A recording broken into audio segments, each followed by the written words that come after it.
लोकसभा चुनाव को लेकर पूरे देश में इस समय चर्चाएं जोरों पर हैं। इस समय अगर हम बात करें प्रयागराज की तो इलाहाबाद संसदीय क्षेत्र सीट में है और यहाँ पर कुछ स्थानीय लोग भी हैं, बीजेपी, कांग्रेस और सभी दलों से जुड़े लोग यहाँ पर मौजूद हैं, वरिष्ठ लोग हैं। हम बात करेंगे कि इस बार के 2024 लोकसभा चुनाव में किस तरह का प्रधानमंत्री हो और प्रधानमंत्री के अंदर कौन कौन से वो गुण विद्यमान हैं। बैठे रहिए, क्या कहेंगे? देखिए 2014 में जब मोदी जी ने बिगुल फूंका चुनाव का तो उनके 3 मुद्दे थे। पहले नंबर पर 2 करोड़ लोगों को प्रतिवर्ष रोजगार और बहुत हुई महंगाई की मार, अब की बार मोदी सरकार काला धन वापस लाऊंगा, सबके खाते में 15-15 लाख रुपए डालूंगा। ये 3 मुद्दे से मैं एक भी मुद्दे अभी मोदी जी ने पूरा नहीं किया है। रोजगार की मार पूरा देश झेल रहा है, महंगाई की मार पूरा देश झेल रहा है, बेरोजगारी की मार पूरा देश झेल रहा है। आज लोगों की इतनी दयनीय स्थिति हो गई है कि सुबह खाने की व्यवस्था करते हैं तो शाम की व्यवस्था करनी पड़ती है। हम किसी पार्टी से नहीं जुड़े हैं, मैं मजदूर नेता हूँ। BPCL एक कंपनी आपके बगल में रही, मैं वहाँ का जनरल सेक्रेटरी रहा और ईश्वर की कृपा से वो कंपनी दौड़ रही थी। दौड़ती हुई कंपनी को माननीय प्रधानमंत्री जी ने जो बंद करने का एक निर्णय लिया, ये मैं कहता हूँ नैनी औद्योगिक क्षेत्र के लिए बहुत ही दुखद रहा। पूरा नैनी औद्योगिक क्षेत्र एक तरह से समाप्त हो चुका है।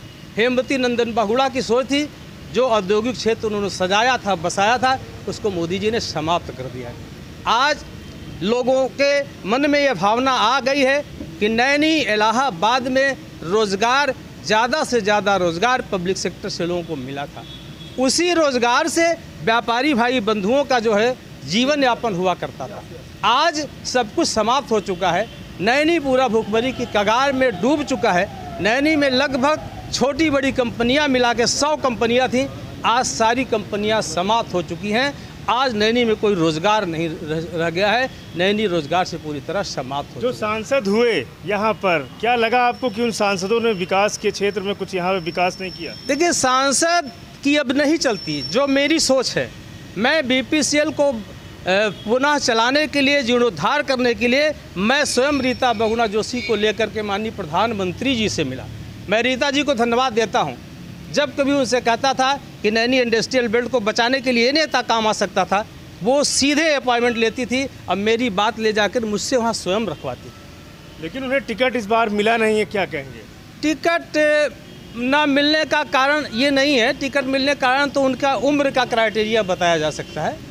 टिकट से कोई मतलब नहीं है। बीजेपी की तो एक सोच रही है कि तुम कांग्रेस के हो, तुम सपा के हो, तुम बसपा के हो, एक बार मेरे पास आओ, एक बार टिकट दे दूंगा, अपने पार्टी में शामिल कर लूँगा, दोबारा फिर कभी आपको उठने नहीं दूंगा, आपको दबा के बैठा दूंगा, आप सर उठाएंगे तो आपको सर नहीं उठाने दूंगा। ये बीजेपी की सोच रही है।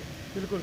ये जो बीजेपी के प्रत्याशी हैं नीरज त्रिपाठी, ये पंडित केसीनाथ त्रिपाठी जी के, जो यहाँ के शहर दक्षिणी के विधायक भी थे और राज्यपाल भी रहे, उनके बेटे हैं। लेकिन लोग कह रहे हैं कि जितना पंडित जी को जानते थे उतना इनके बेटे को नहीं जानते हैं, क्या कहेंगे? देखिए पंडित केसीनाथ त्रिपाठी जी के बारे में मैं जितना भी कहूँ उतना कम है। उन्होंने जो वाकई में शहर दक्षिणी में काम किया है अपने कार्यकाल के समय में, निश्चित रूप से उनके जाने के बाद कोई काम आगे बढ़ा नहीं। उन्होंने गलियों को रोडों से जोड़ा, रोडों को बड़ी रोडों से जोड़ा।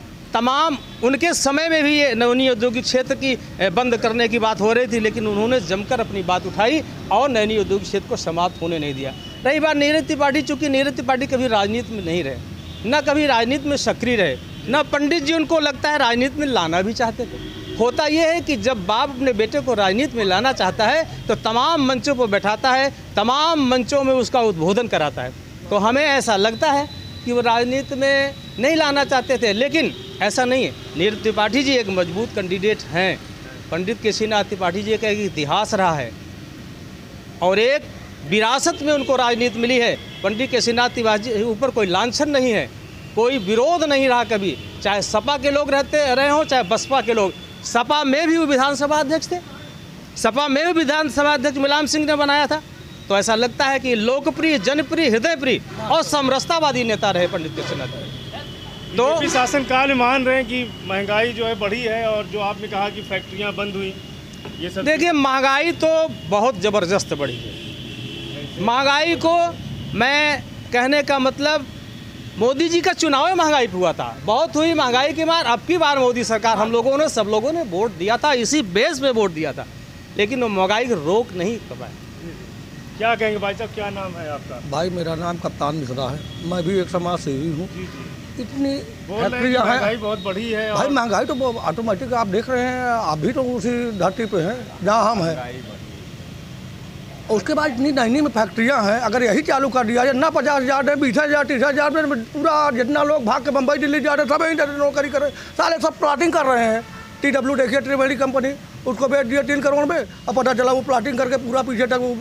तो ये इंडस्ट्रियल बेल्ट है, ये उद्योग नगर ये सामने है, ये हम लोगों की ज़मीन थी, पूरी प्लाटिंग कर करके वो बेच दिए हैं 1.5 करोड़ 2 करोड़ के। हम कल के 500 रुपया हमारे बाबा दादा दे रहे हैं और 1.5 करोड़ के प्लाट बेच रहे हैं।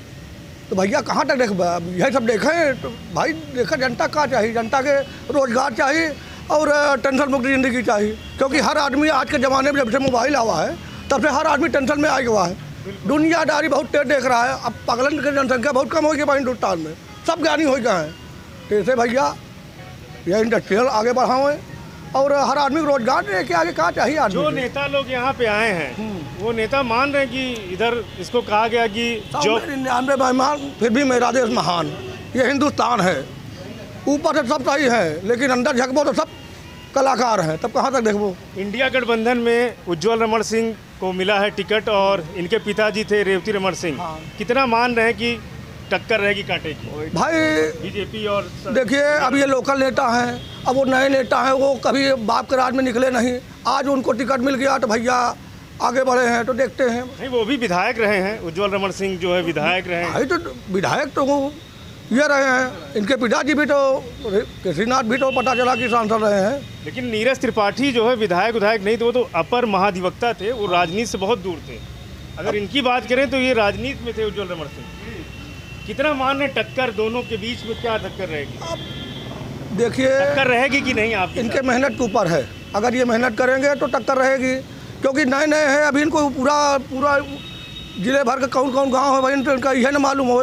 भाई जो समाज में रहा तो वो हर जगह घूमत है, एक वो निकले नहीं तो कहा, लेकिन ये कि चल तो मान रहे हैं कि मोदी की गारंटी है, वो मानते हैं जो मोदी कोई गारंटी नहीं है राजा, ये हिंदुस्तान है, ये जनता है, जनता अपने दिमाग से काम करती है, किसी गारंटी नहीं चलती है। हमारे जेब में पैसा रही तो सब गारंटी रही, हमारे जेब में पैसा रहे तो हम कुत्ता रोड पे घूमा। लेकिन ये तो कह रहे हैं कि हम 400 पार करेंगे।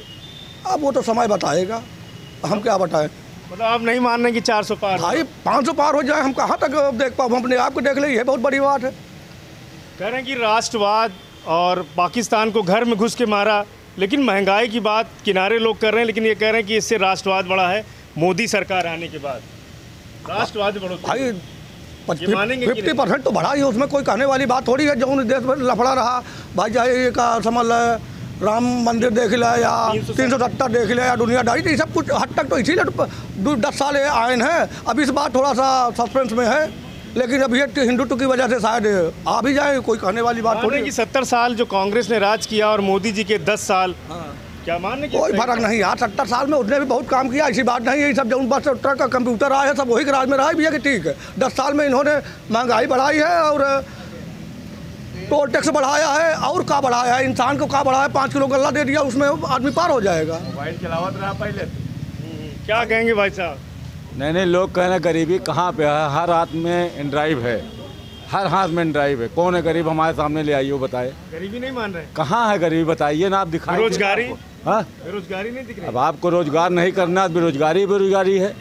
ये तो निजीकरण कर, उसको जो है कोई निजीकरण तो अच्छा है, बुरा कहाँ है? विभाग निजीकरण हो रहे हैं, छात्र प्रदर्शन कर रहे हैं, पेपर लीक हो रहा है। सरकारी विभाग केवल जुआ खेलता था डिपार्टमेंट में, ITI हो, कोई भी कंपनी हो, किला हो, कहीं भी हो, जुआ खेलते थे बस।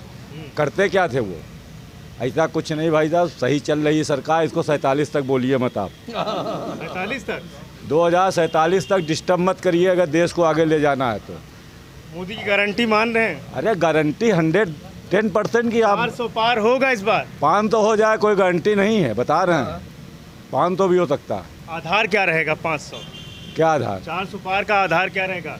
मतलब आधार मतलब कि महंगाई, रोजगार, या इन मामलों में, या कि सिर्फ राम मंदिर? और तो हम आपको बता दिए महंगाई कहाँ है भैया, कहाँ है बताइए ना। तेल का दाम बढ़ा है, गैस के दाम बढ़े हैं। 30 रुपया लेबर पाता था भाई साहब, 500 रुपया ले रहा लेबर। लेकिन विपक्ष कह रहा है महंगाई बढ़ी है, नौकरी नहीं मिल रही, लड़कों को प्रदर्शन करना पड़ रहा है। वो सन 47 से चिल्ला रही महंगाई बढ़ी है, महंगाई बढ़ी है। उसके लिए क्या करेंगे? इंदिरा गांधी इतने दिन राज किए, राजीव गांधी राज किए, महंगाई महंगाई ऐसा कुछ नहीं, तो कहने की बात है। पब्लिक समझदार है, जानती है महंगाई कहाँ है कहाँ नहीं है, ठीक है। बाकी आपकी मर्जी, आप दिखाइए। जी बाबूजी, क्या कहेंगे? बाबूजी क्या नाम आपका? हरशंकर सिंह। क्या कहेंगे इस बार के लोकसभा चुनाव में? लोग कह रहे हैं कि महंगाई नहीं है, बेरोजगारी नहीं है। एक जनता जनार्दन ये देख रही है कि जो आप प्रश्न कर रहे हैं महंगाई पर, महंगाई इतनी ज़्यादा है, आंतरिक आप प्रवेश करके देखिए तो ये समझ में आ जाएगी कि महंगाई बहुत है। लेकिन अगर हम सड़क पर खड़े होकर के देखते हैं तो इतनी गाड़ियाँ चल रही हैं, इतना पेट्रोल खर्च हो रहा है, तो ये समझ में नहीं आता कि महंगाई कहाँ है। लेकिन भारतीय जनता पार्टी जब सरकार में आई तो उस समय की स्थिति थी कि घर की महिलाएं सर पर सिलेंडर ले करके घूमती थी और घर में टाठी और थाली बजा करके विरोध करती थी कि बहुत बड़ा महंगाई है। और उस समय 450 रुपये केवल एक सिलेंडर का दाम था। अब आज 5 साल के बात करिए तो 1100 रुपये में, 1150 रुपये में गैस सिलेंडर मिला लोगों को। तो महंगाई तो स्पष्ट दिखाई दे रही है। दूसरी बात ये है कि महंगाई में जो है जनता, जो गरीब किस्म की जनता है, जो वास्तव में गरीब है, मजदूरी करते हैं तब उनके पेट का भोजन चलता है।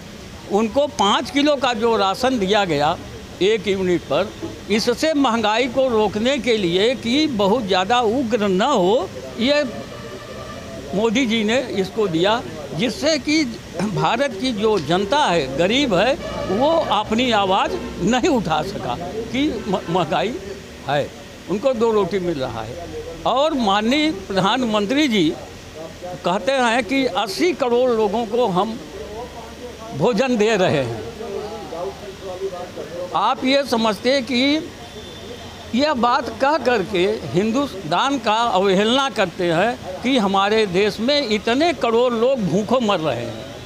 सीधी सीधी बात करते हैं। दूसरी बात महंगाई है। बेरोज़गारी की बात अगर आप पूछें तो बेरोज़गारी में अभी हमारे मित्रों ने बताया भी, सारी कंपनी बंद हो गई। रोज़गार चाहता है आदमी, MA, BA, LLB, टेक्नोलॉजी, तमाम बातें ले करके पढ़ता लिखता है और बड़े तमन्ना से पढ़ाते हैं, लेकिन ये सरकार जो है रोज़गार नहीं देना चाहती। बीजेपी के लोग कह रहे हैं, सरकार कह रही है कि ये कांग्रेस के समय की ये प्रॉब्लम है जो आप बता रहे हैं। देखें, अगर आप कांग्रेस के समय की प्रॉब्लम जो लोग बताते हैं कि प्रॉब्लम है, आज जितनी भी टेक्नोलॉजी आई है, माननीय राजीव गांधी जी थे, ये कंप्यूटर या सारा चीज़ ले करके आए, तो यही लोग जो आज सरकार में बैठे हैं पूरे देश में इस तरीके से बवंडर करते थे कि पाश्चात्य सभ्यता आ रही है, दूसरे देशों की सभ्यता आ रही है, पहनावा बदल रहा है। तो अपने हिंदुस्तान की जो गरिमा थी उसको ख़राब करने का काम इन लोगों ने किया। आवाज़ उन्हीं की देन है कि आज टेक्नोलॉजी पहुंच गई, पेटीएम आ गया, फलाना आ गया, सब राजीव गांधी का, कांग्रेस का ही देन था। और उस समय कांग्रेस की जो मजबूरी थी, हरित क्रांति ले आना, श्वेत क्रांति ले आना, सब कांग्रेस का ही देन है। लेकिन ये कह रहे हैं कि 370 जो है नेहरू जी की देन है, जो अटका हुआ था मामला। ये कितना सही? ये बात बिल्कुल सही कह रहे हैं। 370 एक इतनी बड़ी बीमारी थी कि इन्होंने बहुत अच्छा काम मोदी जी ने किया है। 35 ये भी लागू किया है और 370 समाप्त करना, मोदी जी को बधाई देना चाहता हूँ कि उन्होंने बहुत अच्छा काम किया है। माफिया राज मानते हैं कि खत्म? देखिए, माफिया राज की बात अगर आप करते हैं तो 1-2 माफिया राज जो मतलब कि 2 है, एक टेलर दिखा करके कर रहे हैं और जनता को सुकून भी मिल रहा है कि तमाम हम लोग अगर निकलते थे, आज जहाँ हम लोग बैठे हैं, हम देखते हैं कि सड़क पर बैठ के देखते हैं तो वहाँ तमाम से ऐसे लोग निकलते थे गाड़ियों से, जहाँ राइफल और बंदूक से बिल्कुल एकदम लैस रहते चलते थे, जनता डरती थी। तो जहाँ माफिया राज की बात तो हम नहीं, बहुत माफिया लोग हैं, लेकिन इस समय जो है मोदी और योगी के राज में वो दबे हुए हैं। ये बात ये मान रहे हैं इस बार क्या रहेगा? 400 पार का नारा इनका सही है? देखिए, एक जो आदमी चुनाव लड़ता है उसको कभी सही बात नहीं बतानी चाहिए, और मोदी जी यही बात कर रहे हैं कि 400 का जो बात है, इस पर हम नहीं कह सकते कि मतलब कि कितना इनकी सीट मिलेगी, लेकिन सरकार बनेगा। जनता की ऐसी विचारधारा है कि मोदी सरकार बनना चाहिए। आप पूछेंगे मोदी सरकार क्यों बनना चाहते हैं, तो हम एक सबसे छोटी बात कहना चाहते हैं इस पर कि मोदी जी ने जो काम किया, अपनी सीमा रेखा को बहुत अच्छे ढंग से सजाने का काम किया, और इन्फ्रास्ट्रक्चर की जितनी कंपनियां ले आ रहे हैं, जितनी लड़ाई की सामग्री, make in India, made in India जो ले आए हैं, इससे थोड़ा बेरोजगारी जो है वो दूर होगा और इसके अलावा देश मजबूत होगा। मैं तो ये कहता हूँ कि अगली लड़ाई लाठी से नहीं होगी, अगली लड़ाई लाठी से नहीं, जिसके पास वायुसेना मजबूत होगा वो लड़ाई लड़ पाएगा। तो मोदी जी ने अच्छा काम किया है। इस पर क्या कहेंगे? आइए देश हित में, राष्ट्र हित में भाजपा मोदी जी ने जो काम किया है वो सब अच्छा काम किया है। 370 हटा है, अच्छा काम किया है। इंडिया गठबंधन, महंगाई ये तो एक सार्वजनिक चीज़ है, बराबर एक लोग चलता रहता है, इस तरह से ऐसी कोई बात नहीं है। इंडिया गठबंधन कह रहा है कि कोई विकास नहीं हो रहा है, सिर्फ मोदी जी 10 सालों में इन्होंने सिर्फ जो कार्य हम लोगों ने किया था वही विकास हुआ है, और रोड सब काम हो रहा है, सब कुछ हो रहा है, ऐसा कोई नहीं। बाकी तो राजकाज है, ये धीरे धीरे। अच्छा, कुछ बोलेंगे आप? देखिए, ऐसा है कि राष्ट्र के लिए तो मोदी जी ही चाहिए, क्योंकि जितने भी राष्ट्रीय काम हो रहा है वो सेंटर करता है। बिल्कुल सही। रह गई जो महंगाई स्टेट का काम है। स्टेट के चुनाव में महंगाई की मुद्दा आप बना सकते हैं, लेकिन सेंटर का जहाँ तक सवाल है उसमें मोदी जी हैं। सेंटर पे उन्होंने लेवल पे 370 हटाया, 3 तलाक को हटाया जनता के लिए। रह गई देश की मजबूती के लिए तो उन्होंने राफेल, सेना, रोड, सड़क, विकास इतना है जिसको गिनाना संभव नहीं है। तो इसलिए लोकसभा के लिए, सेंटर के लिए एक मजबूत सरकार है। अभी हमारे नौजवान फांसी की सज़ा से जीवन दान में बदल गए। परसों एक जहाज़ पकड़ी गई इजराइल की, जिसमें भारतीय 16-17 बैठे थे। ईरान ने फ़ोन किया कि भैया हम भारतीयों को आप ले जाइए, कल सेना हमारे अधिकारी गए हैं लाने के लिए। ये हमारे परिवार का मुखिया की मजबूती है, जिसकी बेस पे हम कर रहे हैं। इसलिए हमको मोदी जी को, सेंटर की सरकार को, सशक्त आदमी को मजबूत करना चाहिए, जिससे हमारे देश में आत्मनिर्भरता भी उन्होंने लाया। हमारे धर्म के सनातन को मजबूत कर रहे हैं, जो भारत की पहचान है। तो इस प्रकार से देखा जाए तो आज के तारीख में मोदी का कोई विकल्प नहीं है, और हमें इसलिए मजबूत लोगों को रहना ही चाहिए। ये मेरा इलाहाबाद संसदीय सीट से जी जो उज्जवल रमण सिंह हैं और पंडित केसीनाथ त्रिपाठी जी के बेटे नीरज त्रिपाठी जी हैं, क्या मान कितनी लड़ाई रही? देखिए, ऐसा है कि एक वोट दे करके हमको नीरज जी को ही जिताना चाहिए। इसलिए कि हम नीरज जी को नहीं जिता रहे हैं, हम मोदी जी को मजबूत कर रहे हैं। सेंटर में संख्या चाहिए, संख्या बल का मामला है। इसलिए हमको लोकसभा का चुनाव पार्टी लेवल पर होता है, विधानसभा के चुनाव में क्षेत्रीय लोग, हमारे विधायक अगर अच्छे काम करने वाले हैं तो उनको हम देख सकते हैं। राष्ट्रवाद के नाम पे ही वोट है। ये राष्ट्रवाद का चुनाव ही है। लोकसभा मतलब राष्ट्रवाद। जो विदेश नीति और हमारे बाहर के जितने भी राजनीतिक चीज़ें हैं उनमें हमारा गार्जियन की क्या वैल्यू है, वो उसके लिए हमें मोदी जी को ही लाना चाहिए, क्योंकि ऐसा सशक्त नेता हमको सनातन को मजबूत करने वाला, भारत को मजबूत करने वाला, विश्व में झंडा गाड़ने वाला अभी तक कोई नेता नहीं था। क्या नाम है आपका? दयाशंकर तिवारी। अच्छा है भैया, क्या मान रहे हैं? बीजेपी को जिताना है तो बीजेपी को जिता दिया जाएगा, और क्या। मोदी जी को हाँ हाँ, मान रहे हैं कि इस बार 400 पार होगा? संभव भी है, असंभव भी है, लेकिन 400 की बात मोदी जी की गारंटी? मेरी गारंटी है मोदी जी की। हाँ, मोदी जी गारंटी है, मानता हूँ। इंडिया गठबंधन कह रहा है कि ये जो 10 सालों का कार्य है, ये सिर्फ जो है जो कांग्रेस ने काम किया वही काम का ये ढींढरा पीट रहे हैं, बाकी काम जो है कांग्रेस ने किया 70 सालों में। नहीं, कांग्रेस ने तो अपने समय में बहुत कुछ किया है।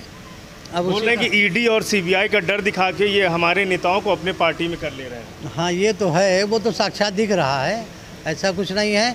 ईडी, सीबीआई और जो भी इनका डिपार्टमेंट गवर्नमेंट का है, उससे तो दुरुपयोग ये कर भी रहे हैं, तो उसको तो मानना चाहिए। बावजूद यहाँ कह रहे हैं कि 400 पार होगा। अरे वो तो राष्ट्र की बात है, तो उसको हमें जिताना है, मोदी जी को ही जिताना है। अच्छा, मान रहे हैं कि राष्ट्रवाद को लेकर के मोदी जी का काम सराहनीय रहा है? हाँ, अच्छा रहा है। राष्ट्र हित में उन्होंने काम अच्छा किया और करते रहेंगे। तो हम इलाहाबाद संसदीय सीट से क्या मान रहे हैं, किसकी कमल खिलेगा या ये तो अभी हम कुछ भी नहीं बोल पाएंगे, वो समय आने पे उसको समझा जाएगा और देखा जाएगा। टक्कर कैसी रहेगी यहाँ पे? टक्कर है, कांटे की कह रहे हैं कि टक्कर है। हाँ, टक्कर तो है। हाँ, लेकिन अब वो तो वक्त बताएगा, समय का ही। तो यहाँ पर सभी लोगों से हमने बात की है। ये नैनी का इंडस्ट्रियल इलाका है और ये इलाहाबाद संसदीय सीट क्षेत्र से यहाँ पर सभी लोगों से हमने बात की है। तो यहाँ पर बताया गया कि जो टक्कर है वो कांटे की टक्कर है, लेकिन कहीं ना कहीं जो राष्ट्रवाद की बात है सभी लोगों के मुंह से ये निकल रहा है कि जो प्रधानमंत्री मोदी के द्वारा जो कार्य किए गए 370 है, अयोध्या में भव्य राम मंदिर है, तो और जो सड़कों का जो चौड़ीकरण हुआ है, तो कहीं ना कहीं लोग प्रभावित हैं और ये कह रहे हैं कि ये राष्ट्रीय स्तर का जो है चुनाव होता है और इसमें राष्ट्रवाद की जो भावना है वो रहती है। तो ऐसे में लोगों का मानना है कि कमल का फूल खिलेगा, लेकिन इलाहाबाद संसदीय सीट से जो टक्कर है वो कांटे की होगी और उज्जवल रमण सिंह और नीरज त्रिपाठी, इन दोनों लोगों की लड़ाई यहाँ पर रहेगी और मुकाबला कड़ा होगा। प्रयागराज से पवन देव।